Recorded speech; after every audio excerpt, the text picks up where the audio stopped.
Hawksbee and Jacobs here on talkSPORT. Time then for our weekly update. We keep an eye on him, as all good neighbours do. Mike Parry in lockdown. Good afternoon, Mike. Good afternoon, fellas, and I have to thank you very much indeed for putting that anthem up, of course, Ed Carr's Everton, on the anniversary of the last time we won a trophy, the FA Cup in 1995 at Wembley.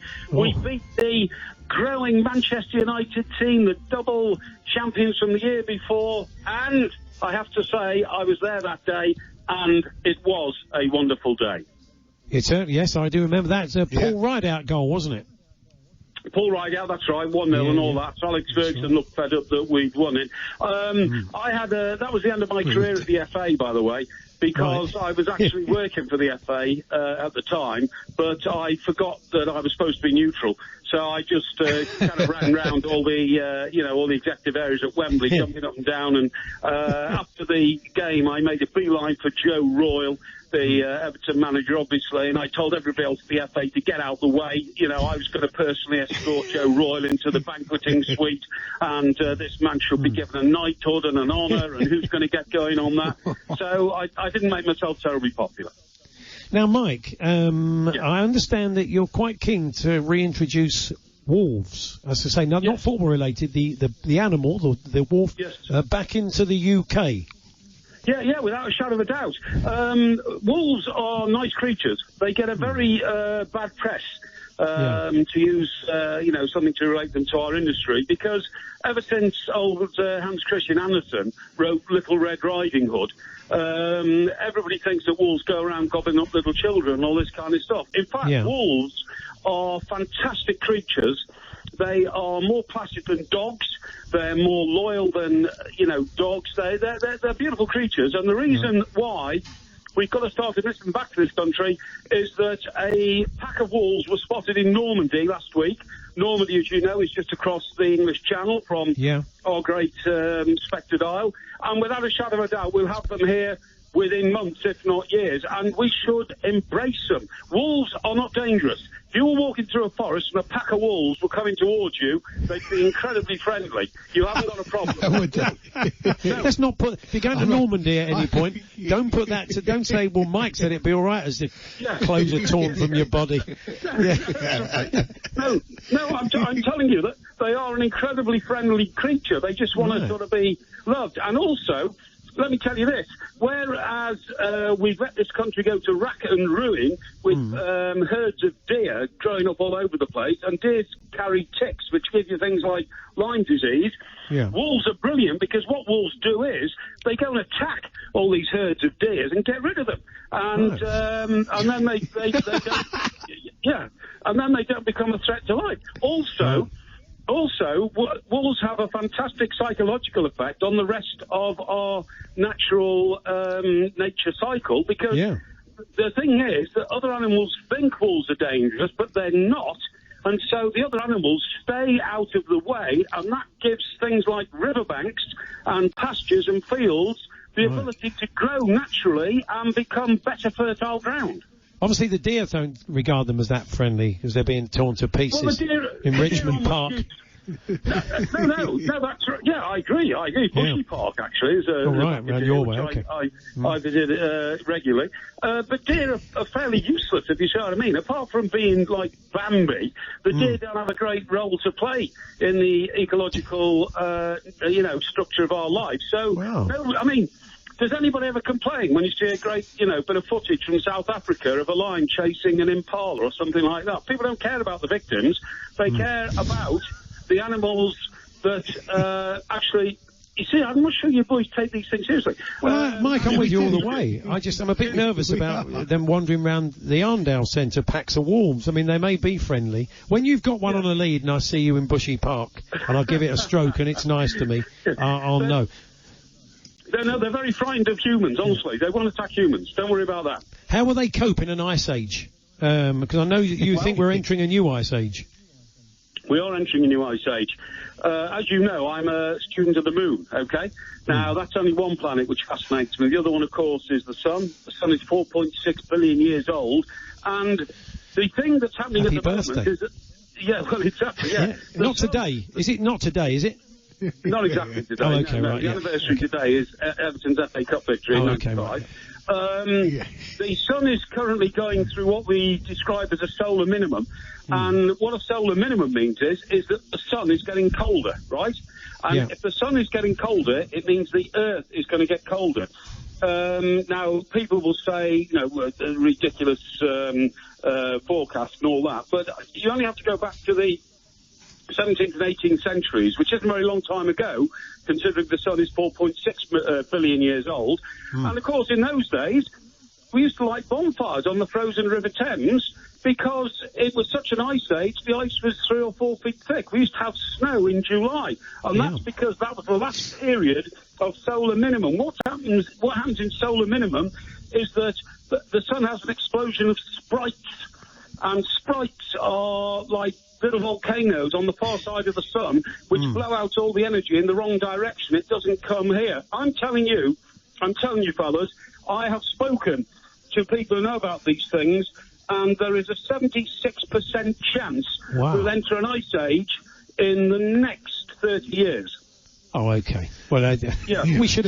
Today, good chance we'll probably avoid it. I won't be buying my overcoat yet. So, what about the pie? I'm quite interested in this. Oh yeah. Now I saw some pictures, Mike, of you the other day. You were about to make yourself a little tasty Sunday dinner, and you had all your veg all laid out. Yes. And in the middle of it was a tinned meat pie, wasn't it? A Fray Bentos steak and kidney pie in a tin, and you got a lot of heat from what you call the food snobs about your tinned pie. Yeah, I certainly did. I mean, the point is, at the moment, we're in lockdown. Now, if you are a serious case like me, and I have to say I really appreciated a headline I saw in one of the national newspapers this morning, if you've got diabetes too, you're 4 times more likely to die. Oh, thanks, that's a great wake-up call this morning, wasn't it? But remember, I'm also obese.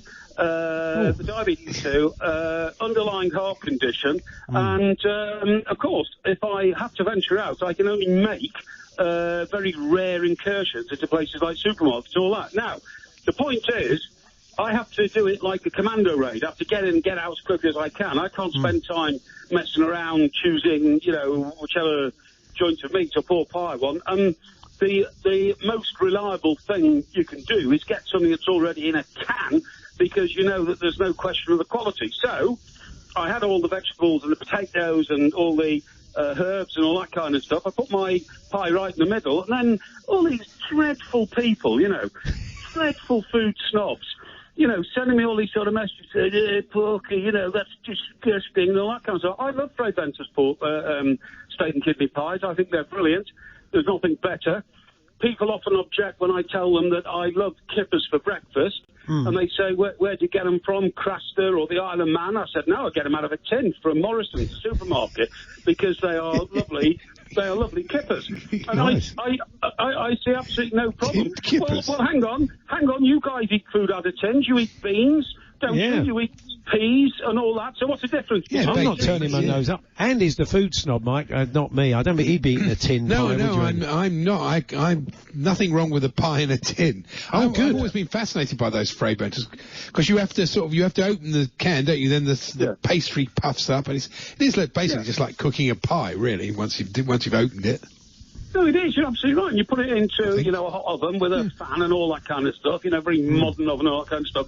And you're quite right, Andy. All the ingredients are there, and the only thing that's different is that the puff pastry rises on the top of the pie, and it's absolutely fantastic, And I've got absolutely no quite problem with fancy it one at all. now. Do you remember years ago, fellas? Do you remember probably when, when you were a student, Paul?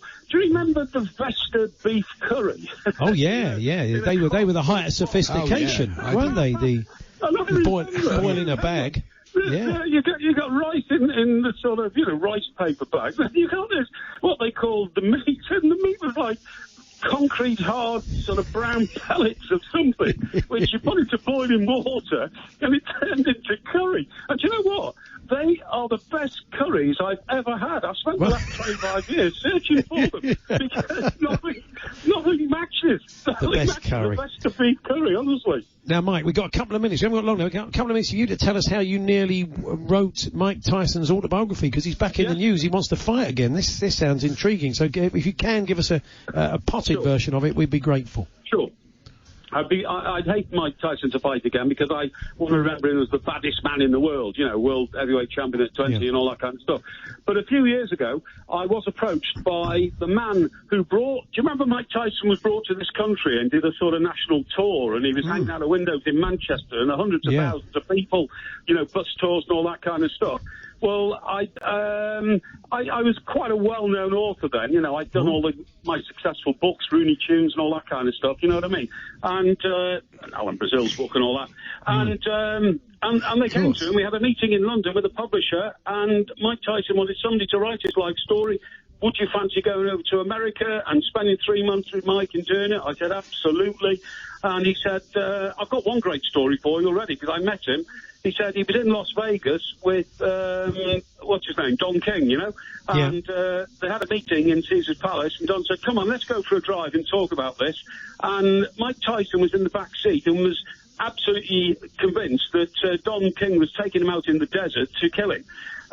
So Mike sitting in the back seat, and the minder, Don King's minder, was in the front seat. Mike put his foot through the back of the seat, smashed the man forward through the windscreen and left him on the bonnet of the car. The driver was quite shocked, so he stopped. Mike Tyson got out and hitchhiked his way back into town. And it was going to be a book along those sort of lines, The Excesses of Mike Tyson. Problem was, Mike Tyson wanted $5 million for the book, and in the end, I was on the verge of going when all of a sudden the publisher pulled out and wouldn't pay it, because they thought, seriously, Mike Tyson was just too bad a man to be the subject of a great big selling book. Wow, interesting. Mo, how come? It would have been so interesting to have spent time with him, but... Oh, it would have been fantastic. I would have loved it, because I still revere him, I mean, he wasn't a very nice man, I did enough research to find out that he had aspects of his life which were really deplorable, his attitude to women and that kind of stuff. But nevertheless, one of the most fascinating men of my lifetime, and I would have loved to have done that book. Yeah, absolutely. Well, look, stay safe, Mike. We will catch up with you next week. Thanks, guys. Thank you very much indeed. Yourself. Keep eating those tin pies. And you, remember, we're getting nearer to the end. It's not the end of the beginning. It's not even the beginning of the end. But something's happening, fellas. Stay safe. There we are, Mike Parry there, and Neil in Aberdeen, and a number of others ask us to point out that, of course, the sun's a star, not a planet. But we won't get in the way. We won't let that get in the way of Mike telling us there's a new ice age coming. Thank you, Neil. I'd love to see his book about Mike Tyson. It would have just had basically be like Alan's book, all about him. It was all about Mike, Alan's book. He has written a fine book, though, Tyson. Brilliant. His autobiography is pretty stunning. So he needed the Parry touch, though, clearly.